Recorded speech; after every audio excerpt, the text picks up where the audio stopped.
Teresa Whipple, and I am the founder of Lynnwood Today and the My Neighborhood News Network. It's a pleasure to have you here tonight, and we are looking forward to having a great conversation with our candidates who are running for the November 4th general election, which is just a few weeks away. Ballots are going to be mailed in about a week, so good timing for all of us to hear from them. I wanted to introduce Jaime Mendez, who is my partner in, I'm not going to say in crime, but in adventure for this. We decided we wanted to do this together because he has an international audience of folks who listen to his broadcast every day via YouTube. He also lives in Lynnwood, so it seemed like a natural partnership. So why don't you explain a little bit more about what's happening on your end? Thank you, Teresa. First of all, welcome everybody. Bienvenidos a todos. I want to say hello also to our live audience on Facebook, on Jaime Mendez News Facebook page. Today is going to be conducted all in English, but this transmission will be translated into Spanish, and this live would be rebroadcasted also with, I believe, it's subtitles in Spanish. Yes, my name is Jaime Mendez. I am a journalist, a local journalist, and along with my wife, Diana Oliveros, who's right there, we founded Se Habla Media as a way to maintain Spanish language news in the area, in the region, the state of Washington, because the only newscast that existed at the time, Univision Seattle, was closed a couple of years ago. So ever since we started this, and that's why our slogan is "Keep the News Alive," and that's why we do every day, Monday through Friday. We also have a podcast, interview, everything very community-based, and almost everything in Spanish. Right now, we're making a small exception. So thank you all for being here. It is very, very important to see that there is interest on this participation. You know, many things going on, very big decisions to come up. And thank you also, of course, to the candidates that made the time to be here, to tell us about who you are, what you think about different issues, and also to listen to the audience of the residents in Lynnwood. Thank you. My name is Robert Littweiler. I have had the privilege of serving on the Lynnwood City Council for the last 7 months. I am an Army veteran. I completed a combat deployment to Afghanistan, and thanks to the GI Bill, I was able to attend and receive my graduate degree here at the University of Washington, and I'm also a former member of the Lynnwood Planning Commission. In my day job outside of council, I work hard on behalf of workers and retirees, protecting their hard-earned money, protecting their savings, looking out for their best interests. I moved to Lynnwood in 2018. That is where I became a first-time homeowner. I love Lynnwood. We have a lot of things to be proud of here, and I think we have a lot of exciting things on the horizon. But we also have a lot of challenges right now, and what we're going through is unprecedented. I believe I have the right experience and I have the commitment to get us through the storm together and come out stronger. Thank you. Thank you. Great. Well, it's so nice to have two candidates. Thank you both for coming tonight, because we actually structured this whole event around this format with having two of you. So this is going to be the first time we're going to do it this way, so hold on. So this is the concept. We're going to start with a topic area, but unlike the previous where we just had one person answering a question, the idea is for you guys to talk to each other a little bit, have a discussion. And the first topic we're going to discuss, I'm going to ask you to first give your initial impression in 30 seconds of the answer to this question. And then we get to dive deeper for about 4 minutes. Does that make sense? Yes. All right, here we go. So in 30 seconds, provide your general view of how the city should be managing population growth and housing density, and we'll talk in more detail after that. But 30 seconds, and Mr. Littweiler, you can go first. Well, I would say how we handle the growth is at this point largely driven by the state legislation that has directed us quite a bit. And so within the framework they give us, we have some flexibility. And most of our growth is occurring in the city center area and along arterials. We now have more housing options that are being allowed in our residential neighborhoods. For myself, what I want to see us do is provide as much flexibility and variety for people to find housing that fits their needs. We do have time for a little bit detail on that. Yeah, I mean, is there? So I heard you talk about micro-housing. I heard you talk about there are state regulations that we're having to work within, but between the two of you, what do you think is the easiest way to get started with maybe getting some more affordable housing into Lynnwood?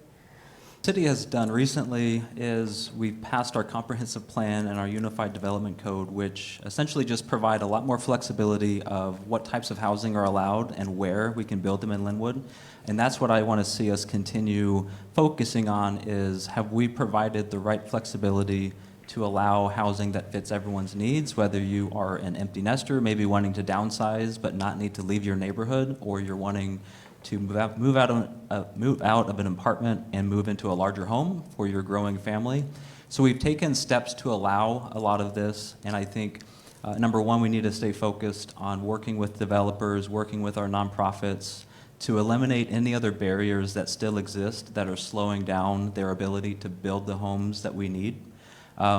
The other thing that doesn't get talked about a lot with housing, and it goes back to the approach that we have to follow based on state legislation, is a lot of housing opportunity in Lynnwood and most cities is only allowed, the greatest density is allowed along arterials, so roads like 196 or 99. And when I think about the homes that we're building for families and what those roads look like right now, I just think about how unsafe they are, how unhealthy they are, the low quality of life. So that's another area I want to see the City Council focused on is as we are creating this plan to create city center, create more housing, more density along these roads, be thinking about what those roads look like for the kids that are going to be moving there, the families, the parents, the couples wanting a place to walk. Because right now I think everyone who lives in Lynnwood can picture 99 and a lot of our roads. And I don't think those are places that we would want to live. And I think the young families and the residents that are going to make that their home, I think they deserve better. Question. Both of you have stated on your campaign websites that transportation and mobility are key issues for Lynnwood. As a city council member, what's one change you would suggest, and you had only 30 seconds for this to start with, to make Lynnwood more user-friendly to all those who use the roads? One of the things I'm working on right now is working with our Public Works Department on putting forward a plan for a Vision Zero or a similar type of proposal that says our roads should be built with your safety and your quality of life in mind, not just the people driving through Lynnwood. To do that, it's going to obviously require a greater commitment than what we've done. We have underfunded roads significantly for decades. But we have a great plan that exists on paper. A lot of thought went into it. I want to revisit that with our Public Works and prioritize it. Sorry. I am a transit user. I have been using transit as almost my primary method of transportation for going to school, going to work since about 2015. So I've seen what King County looks like, community transit, sound transit, buses, light rail. Transportation is the second biggest expense for most households, and it's gone up steadily over the last several decades. I think it's now 25% or so of household budgets, and so when we talk about affordability and transportation, being such a big part of the budget, it's just another reason why we need to get it right. When we build a city designed around transit, we have to be thinking about how are we getting to light rail, to transit centers, how are we getting to grocery stores, pharmacies. Some people can walk, some people can bike, some people can do a combination of that, they get to the bus. We have to be thinking about all of those types of transportation on equal footing with driving a car. It doesn't mean getting rid of the ability to drive, it just means you have a choice on how you get around your city rather than being told if you want to have a first-class experience in Lynnwood, you better have a car, you better have the money to buy a car, and you better have the ability to drive a car, and if you can't, your quality of life is seriously degraded. So transportation is, foundational to affordability, climate, just, basic human dignity of having your right to mobility throughout your city. Thank you. And maybe I'll try to briefly end with just saying, change is always hard, and Lynnwood is definitely in the middle of a big transition, and that requires long-term vision of where we're trying to get to and being willing to work through some difficulties. and doing what we can to manage that for the people who currently live here. It's going to be a challenge.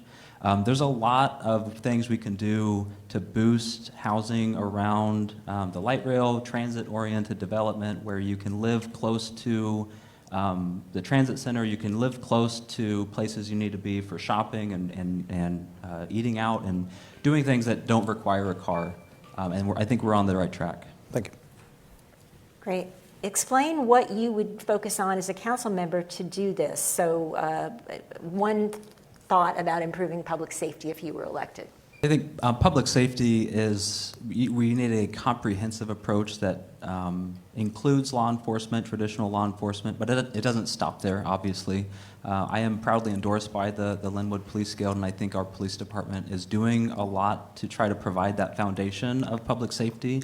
But their staffing levels are still trying to recover from the 2008 recession, which is hard to believe, but that's almost 20 years ago, that our police staffing has never recovered from the cuts we made 20 years ago. So we need to have that strong foundation and build off of it. Time, but again, you can continue, and then we'll invite Mr. Mugami to continue.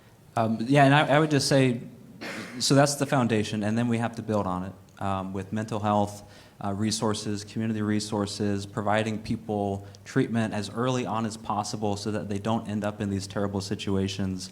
And I think the frustration that you'll probably hear from others on the council is those types of programs, the resources that are community-oriented or designed for providing people mental health, so much of that comes from grants. And all of those grants have gone away from the county or the state or the federal government. And my view is, if those are essential to the city, and we say they are, in my view, essential services are not built on grants that we don't control. They should be built on a revenue source that the city controls that is as stable as it can be, because that need is always there, and it should not be built on grants that are subject to going away, every year.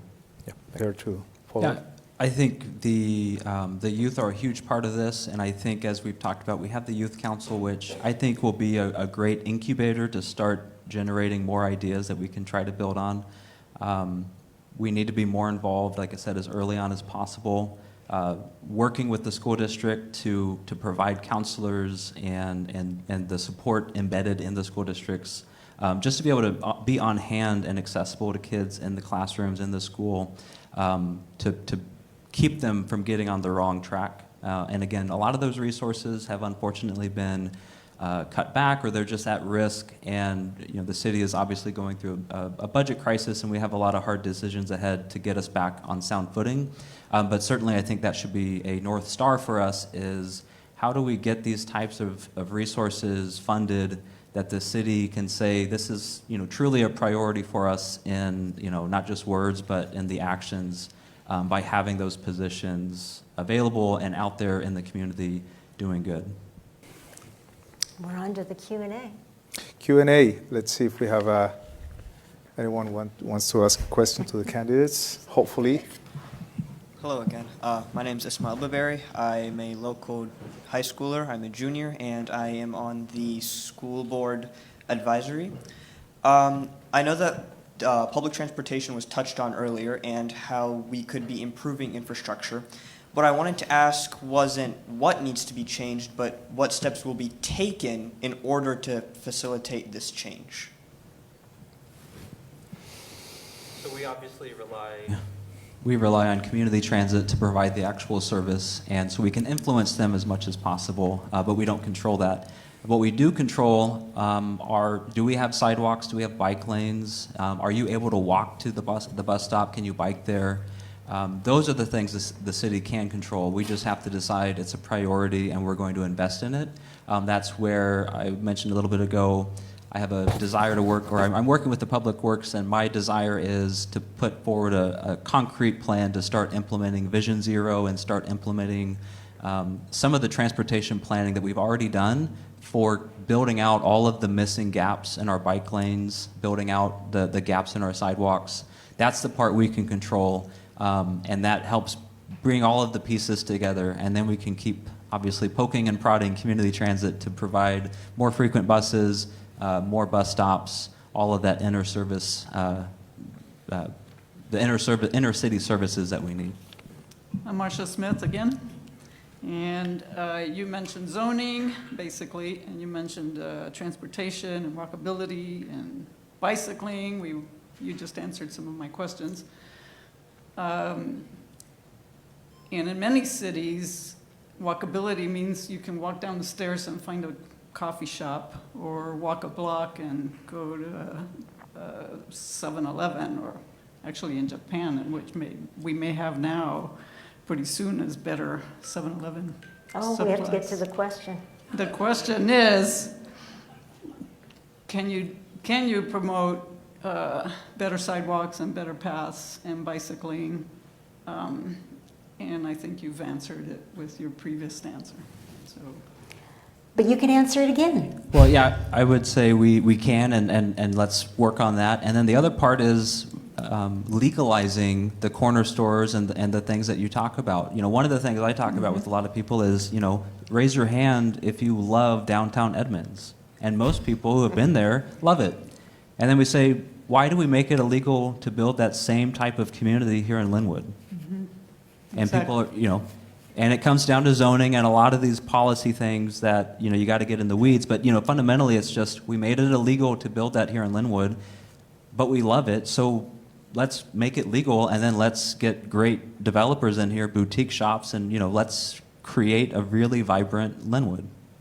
Police is not staffed for Lynnwood as a city and our population of 45. It's also this huge retail hub that we are fortunate to have. And our calls for service that the police department deal with are significantly higher than many neighboring cities. So our police are putting in a great deal of work beyond what other cities do. I mentioned, you know, we're going through a budget crisis. One of the things that I have asked for us to explore are, you know, ways to raise revenue that don't disproportionately burden the citizens. And like we talked about, a lot of this need comes from the business. How do we get the businesses to help chip in a little bit more to provide that? I want us to explore things like a B&O tax, business and occupation tax. See if that's feasible. See if it makes sense for the types of businesses we have, so that the businesses are just paying a little bit more to help with this service that we're providing them. Just say we've talked a lot about very important issues tonight: housing, transportation, public safety, affordability, making Lynnwood accessible to everyone. Those are things I've been working on as an advocate, as a resident, as a planning commissioner, and now as a council member. I want to keep working on that. That's why I'm asking for your vote. I want City Council to get back to delivering results that matter to you, improving your lives, making Lynnwood better for the people that live here today, and setting it up for success for the people that will move here in the future.